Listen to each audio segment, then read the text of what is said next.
Arra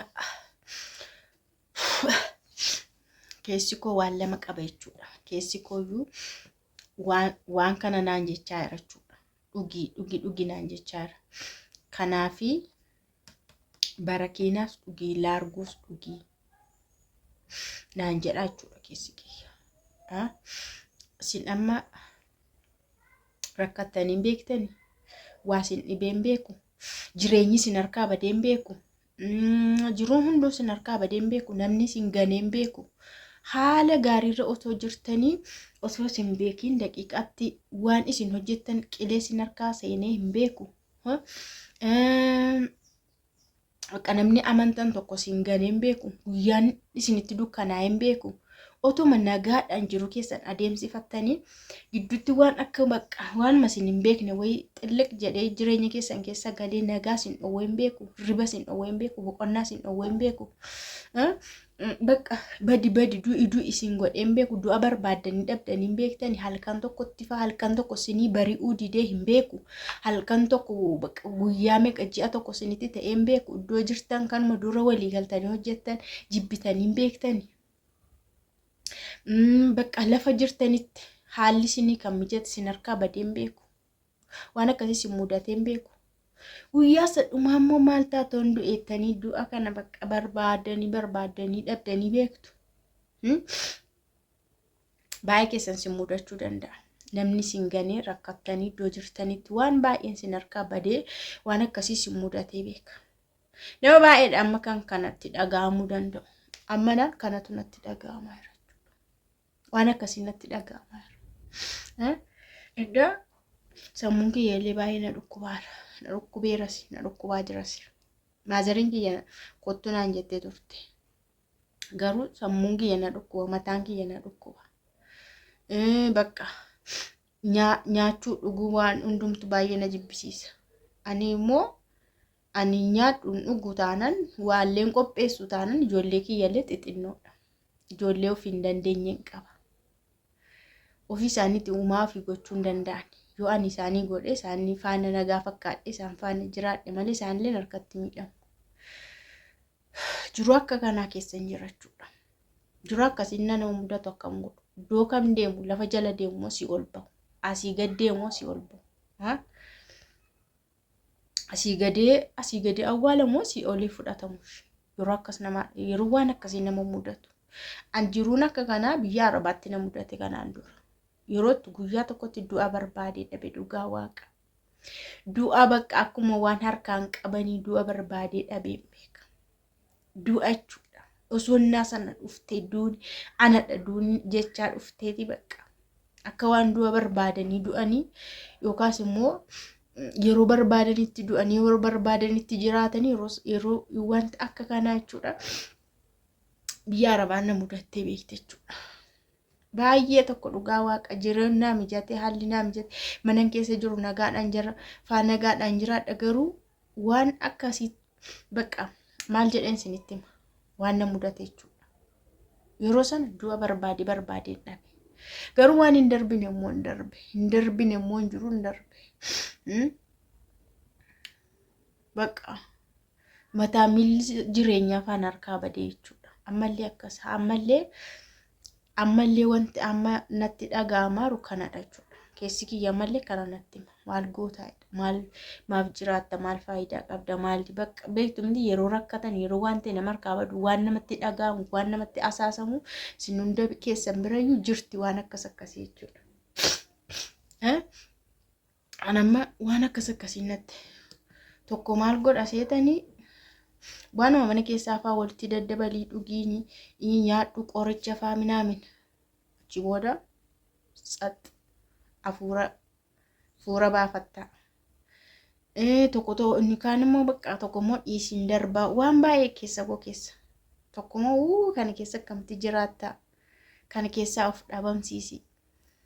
Yoo deemtes maal sii godhu warri kee maal sii godhu warri kee jireenya kee maal godhu warri kee jireenya keetiif maal godhu. Sammuu kiyya waan baay'ee akkas naan jedhaa jechuudha. Bitaan mirgaan hirriballee hin qabu boqonnaallee hin qabu. Naa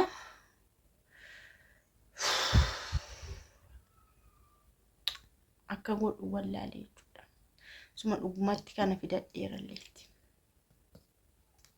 Garuu innaan kana fidummoo kanaaf jettee immoo amma naaf jettee immoo darba kan jedhus keessa koommoo jira. Kana nama fiilingii kana warra irra ga'e rakkoo wayii irra ga'e sirriitti na hubatadhee yaada dhugaa waan akka kanaa jechuudha. Fiilingii akkasii jechuun dirqama akka dirqama waan na mudate osoo hin taane rakkoon karuma ta'e yoo isa mudateera ta'e waan akkasii yaada namni yaadu namaa hubatadhee yaadaan. Innaa maazarii birallee deemuudhaaf jedhee yaadee garuu sammuun kiyya baay'ee na dhukkuba dhugaa dubbachuudhaaf. Bakka sammuun kiyyallee baay'ee tokko na dhukkuba. Beeku gaani baay'ee dhukkubsachaa jira keessi koo baay'ee dhukkubsataa jira. Nyaata nyaachaa hin jiru. Laafeen jira siniin jechuuf hin danda'a jechuudha. Kanaaf xiqqoo ishee of ilaaladheen malee deemuulleen isne man deema. Garuu xiqqoo ishee of ilaaladheen erga gaafa dheengaddaa harmee kiyya faana haasa'eeti baay'ee tokko na dhukkubachuudha sammuun kiyya. Garmalee irriban dhabe boqonnaan dhabe jechuudha. Karaafiyyuu ammallee taanaaf furmaata waanuma godhu wallaaleen jiru akkasii siniin kenniin rabbi argatanii dhabu yoo argatan immoo waan itti hin boqanne yoo argatte immoo waan xaaran galfanne nagaa kan nama dhokku siin kennin bakka duruma siin kennin arguurra arguu dhabuu dhiisuu wayya argatanii qoramuurra dhabanii akka maduriitti taa'u wayya. Innaa kabajamtoota hordoftoota kiyyaa addumatti hafuura baafadhu dhabeen guyyaa meeqa viidiyoon dalaginatti fakkaata. Yuutuubiin kun tokkollee sarratti illee haasa'aa hin jiru. Anuu nagaan qabu maalan haasa'a. Innaa ijoolleen tokko maaliif hayyuu maal taateeree deemtee immoo dhiistee harmee kee bira dhaqii xinnoo ishee dhaqii boqadhu dhuguma isaanii jedhanii dhaqii warri jedhan jiru. Warri immoo harmee kee irratti illee ijoollee kee geessi kaa'itii biyya Arabaatti deebii warri jedhan jiru. Ani yaada kana naa kennanii dhuguma harmee kee bira dhaqi boqadhuu fi harmee keetti ijoollee kee kennadhuuti biyya sana keessaa deemii biyya Arabaatti deebii warri naan jedhan illee baay'ee isaaniitu jira jechuudha. Ani biyya Arabaa hin daaqu. Maal kana booda hojii Arabaa waan hojjedhe jedhee yaaduu natti hin fakkaatu. Akka durii miti. Akka yeroo duraa miti jechuudha. Waan hojii Arabaa kana harkis buqqisii akka durii sana dhaabataa ooluu sana waan danda'e jedhu miti amma dhugaa dubbachuudhaa fi ofii kiyya mana kiyya keessatti iyyuu sa'aatii tokko jechuudha. Sa'aatii tokko dhaabbadhee yoon hojii hojjedhe baay'ee nan dadhaba jechuun baay'ee tokko nan dadhaba akka laphee nama dadhabu tokko dugdillee baay'ee na dhukkuba. Innaa dugdi kiyyallee baay'ee na dhukkuba. Hojii mana madaamii immoo isumaan beeku waan ta'eef achi dhaqeellee ganaa wal'aan soddoo sana qabullee barbaadu.